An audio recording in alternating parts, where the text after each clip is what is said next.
আসসালামু আলাইকুম প্রিয় দর্শক। আজকে মন্টিনিগ্রোর গুরুত্বপূর্ণ কিছু কথা বলবো। ভিডিওটা সবাই মনোযোগ দিয়ে শুনবেন। যারা মন্টিনিগ্রোর যাত্রী শুধু তারাই দেখবেন। আর যদি মনে করেন যে চ্যানেলটা সাবস্ক্রাইব করলে আপনার ইনফরমেশন দরকার, তাহলে চ্যানেলটা সাবস্ক্রাইব করতে পারেন। তা হচ্ছে আমরা মূল কথায় চলে আসি। আমি যে এজেন্সিতে মন্টিনিগ্রোর জন্য ফাইল জমা করেছিলাম, সেই এজেন্সিতে আমি আজকে গেছিলাম অফিসে। তখন এজেন্সির সাথে অনেক কথাবার্তা বলার পরে বলতেছে যে এজেন্সির এম্বাসি টোটালি বন্ধ।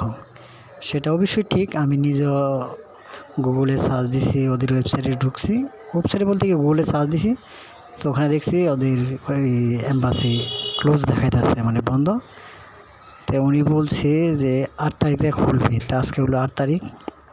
তো উনি আমাকে একটা কথা বলছে যে সোমবারের ভিতরে, মানে 15 তারিখের ভিতরে সে কনফার্ম করবে যে আমাদের ভিসা হবে কি না। ভিসা বন্ধ, কিন্তু ব্যাকডোরে মানে কন্ট্যাক্টের মাধ্যমে ভিসা করাইব।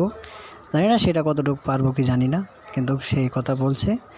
এবং তার সাথে আমরা সকল কথার পরে মানে এক ধরনের ফাইনাল, যে যদি ভিসা হবে কি না হবে আপনি 15 তারিখে জানাবেন।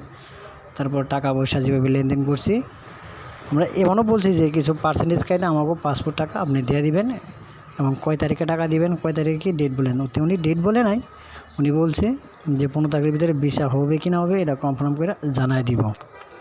তা আপনারা যারা মন্টিনিগ্রোর জন্য ওয়েট করতেছেন, যাদের ইন্স্যুরেন্স, ভিসা ফি এবং অনলাইন হয়েছে, তাদেরটা চেঞ্জ হইলে মানে যদি চেঞ্জ করেন বা ফাইল উঠায় নেন, তাহলে হয়তো এজেন্সি কিছু টাকা কাটবে।